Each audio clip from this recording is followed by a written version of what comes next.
Olá, eu sou a Carol Nogueira e esse é o Item Mais da CNN. Os oceanos cobrem cerca de 70% da superfície da Terra. Nas águas salgadas estão aproximadamente 80% de toda a vida existente no planeta. E é de lá que vem a metade do oxigênio que nós precisamos para viver. O mar é um fator fundamental para o equilíbrio do clima. Ele absorve cerca de 1/4 de todas as emissões de dióxido de carbono e 90% do calor gerado por essas mesmas emissões. São também os efeitos da ação humana nos oceanos algumas das principais ameaças para o futuro da vida na Terra. Um estudo publicado na prestigiada revista Nature Communications Earth and Environment mostra que se todo o gelo da Groenlândia derreter, o que deve acontecer em menos de um século, os oceanos vão ter um aumento médio de 6 metros. Isso significa que milhares de cidades costeiras vão simplesmente desaparecer.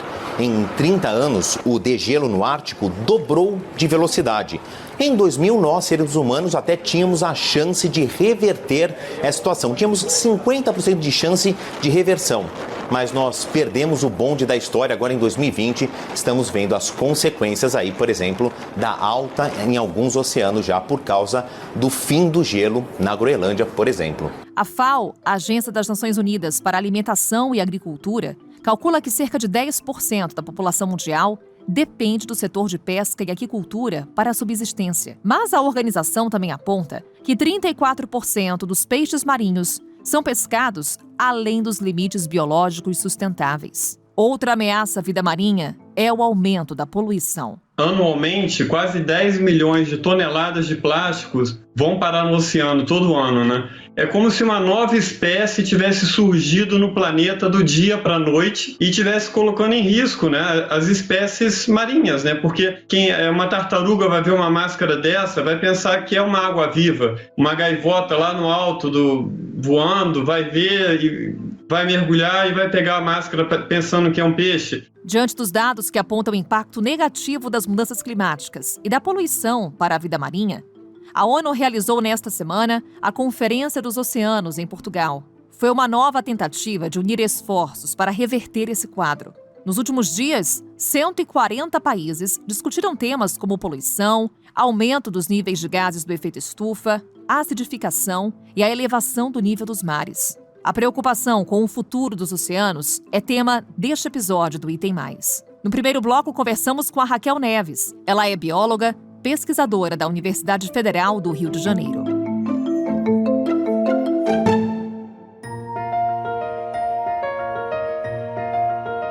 Raquel, muito obrigada por estar conosco no Item Mais. Bem-vinda. Obrigada a você, Carol, pelo convite. Raquel, nada melhor do que começarmos essa conversa com algumas definições para entendermos a magnitude desse tema. Eu vi uma definição que eu achei super interessante, que os oceanos eles funcionam como amortecedores quando a gente observa o conjunto ambiental. Por exemplo, porque eles absorvem cerca de 25% de todas as emissões de dióxido de carbono. Como é que você, Raquel, que trabalha com isso, consegue definir para a gente qual que é a importância quando falamos de oceanos? Sim, eles são extremamente importantes para a vida como a gente conhece hoje, né? Eles são importantes como sequestradores de carbono, que é exatamente isso que você falou, né? Para a produção de oxigênio. Então, na verdade, não só no sequestro de carbono, mas também para a produção do oxigênio. Mais de 50% do oxigênio que a gente respira é produzido, né, por algas marinhas. Só isso já seria extremamente relevante, mas além disso tem toda a regulação climática. As correntes marinhas, elas, pela própria movimentação delas, elas regulam o clima do planeta. E qualquer alteração na vida e por todos esses problemas que a gente vê com o aquecimento global, afetam, né, diretamente todo esse funcionamento dos oceanos. É extremamente complicado. Na abertura da Conferência dos Oceanos, Raquel, o secretário-geral da ONU, Antônio Guterres, ele falou que hoje enfrentamos uma emergência de oceanos. Por quê? É verdade, porque os oceanos eles estão sofrendo diversas pressões, né? Não só a pressão que já é mais discutida, que está relacionada às mudanças climáticas e à acidificação, mas também pressões associadas à poluição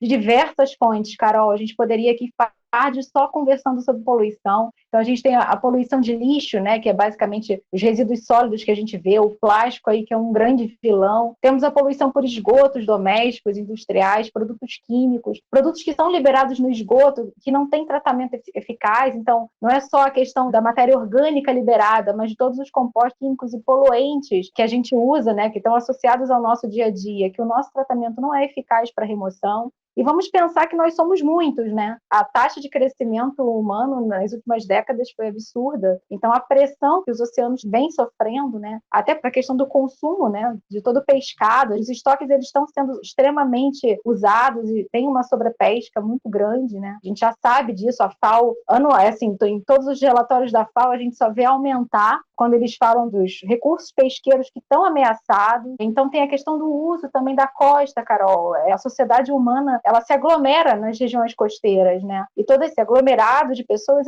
muda a estrutura, né?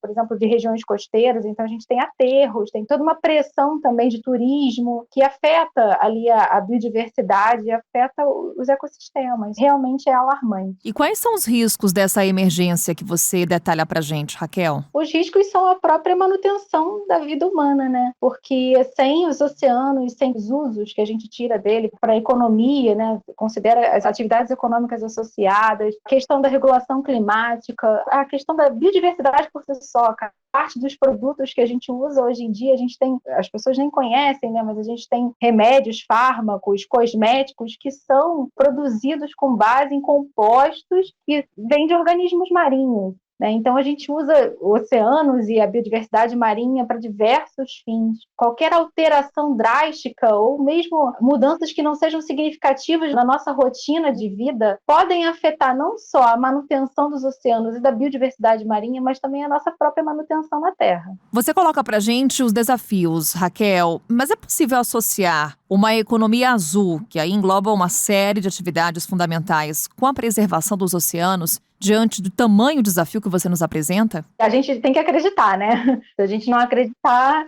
fica complicado. Eu acredito que sim. A economia azul, o desenvolvimento sustentável, a questão da inovação tecnológica para aumentar a eficiência do uso de forma sustentável, sem que a gente afete ecossistemas, a criação de áreas marinhas, né, protegidas, para que a gente tenha ali refúgio para a vida marinha, a própria mudança da vida das pessoas, né, a mudança enquanto enxergar aquele ambiente, sentir parte do ecossistema. A gente é parte do meio ambiente, Carol. Então, a gente interage com o meio ambiente. As nossas ações, elas afetam, assim como qualquer alteração nos oceanos nos afeta. Então, a gente tem que entender esse processo e pressionar também para que políticas não sejam só políticas de governo, sejam políticas de Estado, programas que invistam no desenvolvimento da ciência, no desenvolvimento de tecnologia, na conscientização, né? A sociedade só preserva o que conhece.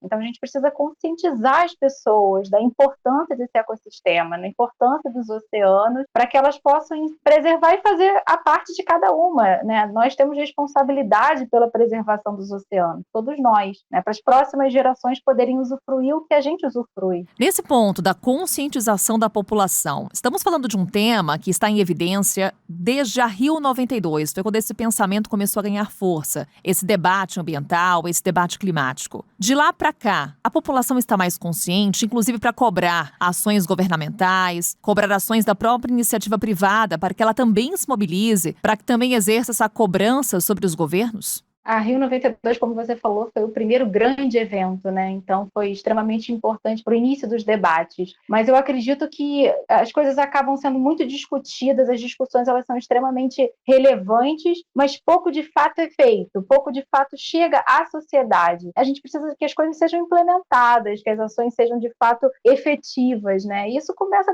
desde a base, desde a educação básica, desde a incorporação da educação ambiental em escolas, da importância do incentivo à pesquisa. A gente vê cada vez mais aqui no nosso país, infelizmente, a gente, né, frequentemente recebe informações de que há cortes, né, para a ciência, para a educação, e isso precisa fazer parte, as coisas precisam caminhar juntas, né? Então, a ciência e a educação elas são extremamente importantes para o desenvolvimento da sociedade, para que as pessoas possam cobrar. O envolvimento de órgãos privados e de empresas, né, é extremamente relevante, porque elas também se beneficiam dessas ações, né? Então, a gente pode sim, a partir de novas tecnologias, pensar num futuro melhor, pensar num futuro sustentável. Eu acredito bastante nisso. Para a gente encerrar, Raquel, focar um pouco no que está acontecendo nesse momento, né? A Conferência dos Oceanos. O que ela, de fato, pode contribuir para a sociedade? Na sua avaliação, falta uma atenção maior para os oceanos? Eu citava há pouco a Rio92, que falou bastante das questões climáticas. Mas há quem defenda que essa proteção maior dos oceanos, ela nunca foi amplamente debatida. Você concorda? Ter hoje a Conferência dos Oceanos pode traçar um novo capítulo de compromisso com esse ponto do meio ambiente em especial? A ONU, quando lançou a Década dos Oceanos, né, que começou efetivamente em 2021 e vai até 2030, ela ressaltou essa importância e alarmou para a situação, né? Então, foi extremamente relevante. A Década dos Oceanos está sendo extremamente relevante. A gente vem debatendo mais junto à sociedade questões relacionadas à problemática da poluição. A gente vem debatendo bastante também sobre o que podemos fazer. Então, eu acredito que qualquer tipo de momento,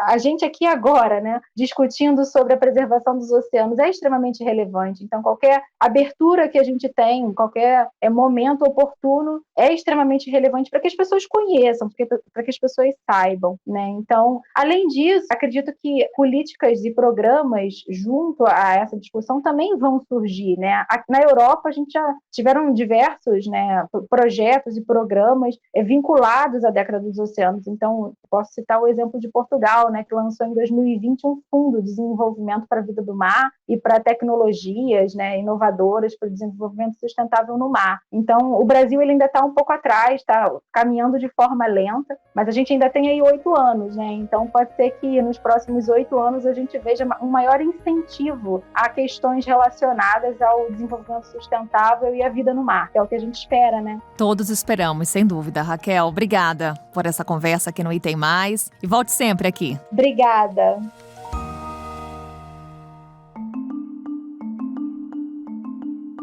Os efeitos da ação humana nos oceanos já são visíveis e não afetam apenas as regiões mais pobres do mundo. Aqui em Nova York, essa região do sul da ilha de Manhattan, conhecida como Battery Park, é a mais ameaçada pelo avanço do nível do mar provocado pelo aquecimento global. Nos últimos 48 anos, o nível da água aqui subiu, isso tudo, quase 15 centímetros. E vai levar apenas outros 14 anos para subir mais 15. Essa mudança é medida a cada 6 minutos, por ar, através de satélites, e no mar, com boias.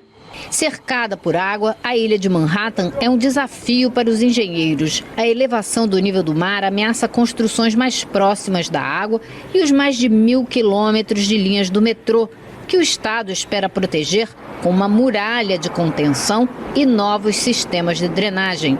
Na abertura da Conferência dos Oceanos, o secretário-geral da ONU, Antônio Guterres, destacou o processo de acidificação das águas e os efeitos nocivos para ecossistemas e cadeias alimentares. The climate crisis is also making the ocean more acidic, which is disrupting the marine food chain. Outros sinais da necessidade de ampliar a conscientização sobre o cuidado com os oceanos aparecem com frequência nas praias. A Secretaria de Meio Ambiente de Ilhéus, na Bahia, informou que uma mancha de óleo foi encontrada no litoral.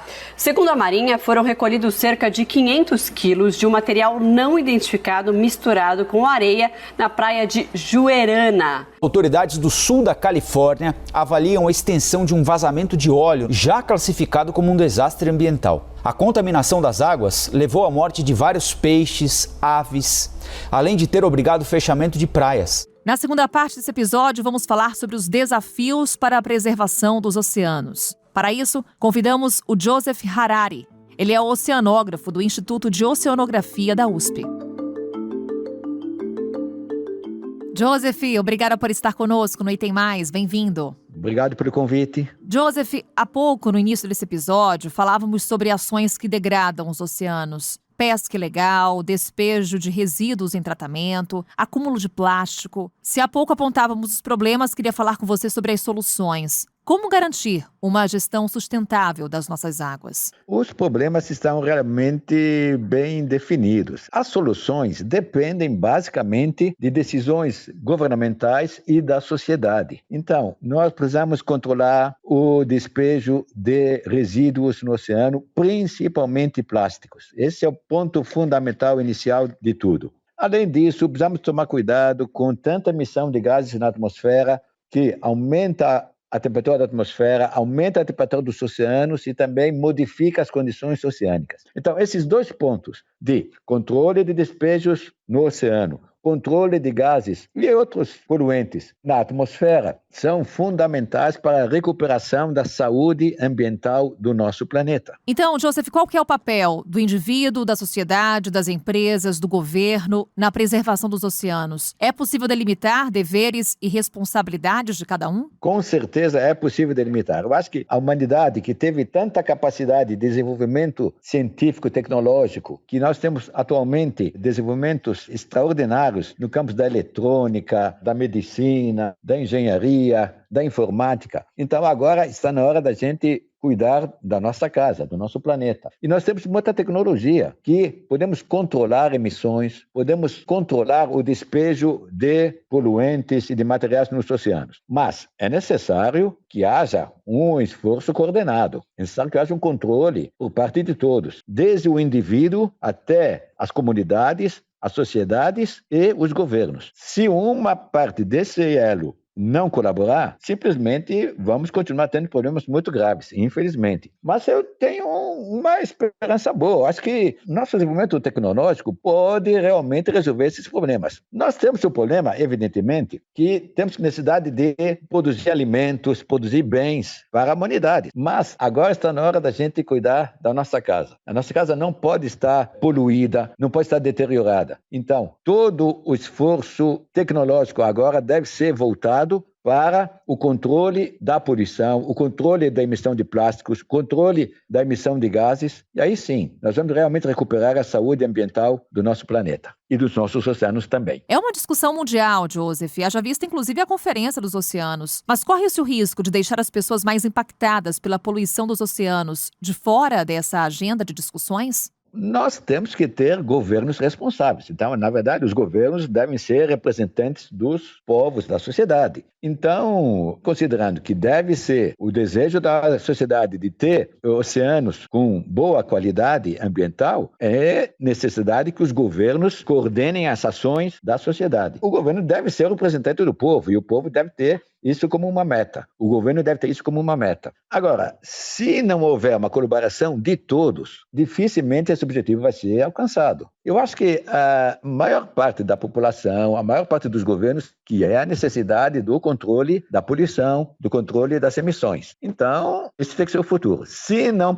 formos por esse caminho, aí nós vamos pagar um preço cada vez mais caro, cada vez mais alto. Nós vamos ter problemas de saúde da população, problema de ingestão de plásticos, vamos ter problema de aumento do nível do mar, inundação de áreas costeiras, e aí o preço vai ser maior ainda, infelizmente. O documento final produzido pela Conferência dos Oceanos não deve ser um tratado vinculativo entre as nações, mas deve apresentar propostas para um plano de ação. O que deve ser prioridade, Joseph? Qual o principal desafio? O desafio é a conscientização de todos, no sentido de partirmos para o mesmo objetivo. Acho que... E também termos leis que realmente inibam a poluição e o despejo de materiais nos oceanos. Quer dizer, eu prezo muito, evidentemente, a propaganda, a instrução, né? Mas somente a propaganda, a instrução, a conscientização, muitas vezes não é suficiente. Então, também tem que ser acompanhada por leis restritivas que realmente deixem claro das limitações de emissões, de despejos, e que sejam leis que sejam realmente obedecidas, realmente respeitadas. Sem esse caminho, o preço vai ser muito alto, infelizmente. Joseph, obrigada por dispor de um tempinho na sua agenda para conversar conosco. Até uma próxima. Muito obrigado a vocês pelo convite e esperamos sempre contar com a vossa divulgação, que evidentemente também é muito importante para a ciência alcançar a sociedade. Muito obrigado a vocês também. E assim encerramos esse episódio do Item Mais com mais um tema que seguiremos monitorando por aqui. A gente volta a se encontrar na segunda-feira com outro tema. Um ótimo fim de semana e até lá!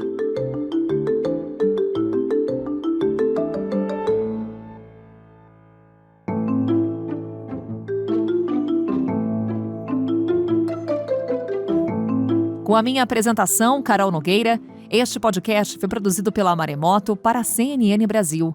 Roteiro e pesquisa, Lucas Scherer. Pauta e produção, Danilo Santana. Edição e sonorização, Nathan Kleiman. Coordenação geral, Paula Weinberg e Felipe Gomes. Coordenação de produto, Verônica Schneider. Coordenação editorial, Diego Toledo. Você também pode ouvir o Item Mais no site da CNN Brasil. E aproveite para conhecer os nossos outros programas em áudio. Acesse cnnbrasil.com.br/podcasts.